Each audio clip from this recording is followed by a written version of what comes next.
Selain Jimbaran Hijau, Panitia Khusus Tata Ruang, Aset, dan Perizinan, Pansustrep, DPRD Provinsi Bali juga turut memanggil PT Pionir Beton Industri Plan Bali dalam rapat dengar pendapat, RDP, yang digelar di kantor DPRD Provinsi Bali, Rabu 7 Januari 2026. PT Pionir Beton Industri Plan Bali dipanggil untuk klarifikasi dugaan pelanggaran tata ruang dan perizinan usaha yang berada di kawasan Taman Hutan Raya, Tahura, Ngurah Rai. Pansustrep juga mengungkapkan pasca disegel pada sidak 23 Oktober 2025 lalu pabrik ini tetap beroperasi. RDP dipimpin oleh Sekretaris Pansustrep DPRD Bali, I Dewa Nyoman Rai, dan dihadiri langsung Ketua Pansustrep DPRD Bali, Imade Suparta. Turut hadir Kepala Satpol PP Provinsi Bali I Dewa Nyoman Rai Darmadi, kelompok ahli, Pokli, DPRD Bali Anak Agung Ketut Sudiana, perwakilan PT Pionir Beton Industri, serta pihak pengelola Tahura Ngurah Rai. PT Pionir Beton Industri Plan Bali diketahui menempati lahan seluas sekitar 70 ar yang berbatasan langsung dengan kawasan Tahura. Dalam pemaparannya, Kepala Satpol PP Provinsi Bali, I Dewa Nyoman Rai Darmadi, menyampaikan hasil pendalaman terkait status lahan dan perizinan perusahaan. Kami menemukan terdapat 7 bidang tanah di lokasi tersebut dengan status sertifikat hak guna bangunan, HGB. Ini perlu ditelusuri lebih lanjut terkait asal-usul HGB tersebut, termasuk proses peralihannya, kata Darmadi. Ia juga mengungkapkan adanya riwayat peralihan sewa lahan serta nilai investasi perusahaan yang cukup besar, sehingga aspek legalitas dan kepatuhan terhadap regulasi tata ruang harus dipastikan secara menyeluruh. Sekretaris Pansustrep, I Dewa Nyoman Rai, menegaskan bahwa sejak awal terdapat dugaan kuat lahan yang digunakan perusahaan merupakan bagian dari kawasan Tahura. Itu yang ingin kami pastikan, apakah benar masuk kawasan Tahura atau tidak.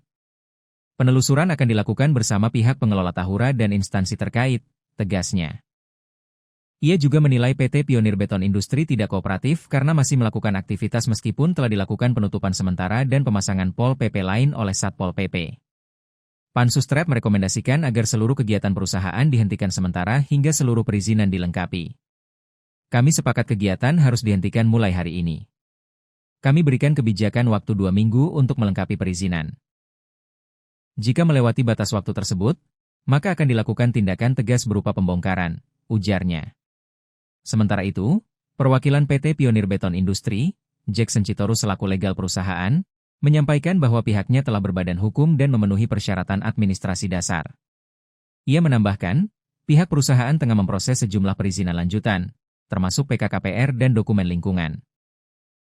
Kami memastikan tidak akan melanggar ketentuan zonasi dan tetap patuh pada peraturan perundang-undangan yang berlaku, ujarnya. Namun demikian, Ketua Pansustrep DPRD Bali, Imade Suparta, menegaskan bahwa secara regulasi, kawasan yang berbatasan langsung dengan Tahura Ngurah Rai tidak diperbolehkan untuk kegiatan pembangunan bersifat komersial, terlebih industri. Sekalipun ada dokumen lingkungan, kawasan yang berhimpitan dengan Tahura tidak boleh digunakan untuk kegiatan bisnis, apalagi industri. Pabrik seperti ini jelas tidak diperbolehkan, tegas Suparta. Ia juga menyoroti kegiatan usaha yang telah berjalan sebelum dokumen analisis mengenai dampak lingkungan, AMDAL, diselesaikan. AMDAL itu harus dikaji sebelum kegiatan berjalan, bukan sebaliknya. Dalam pandangan kami, ini merupakan pelanggaran serius, tambahnya.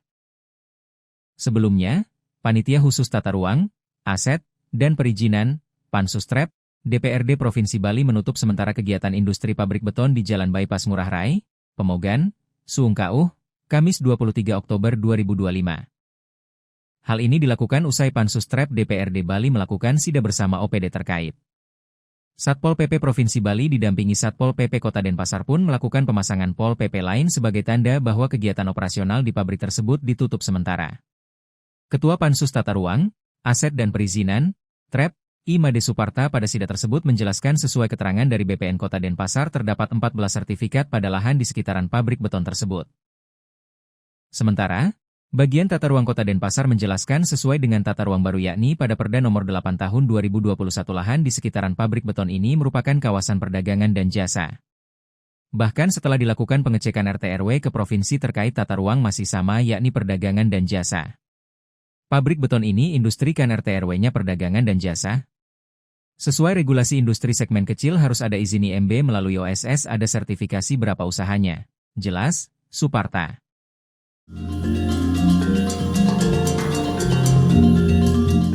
Download Tribun X sekarang. Menghadirkan lokal menjadi Indonesia.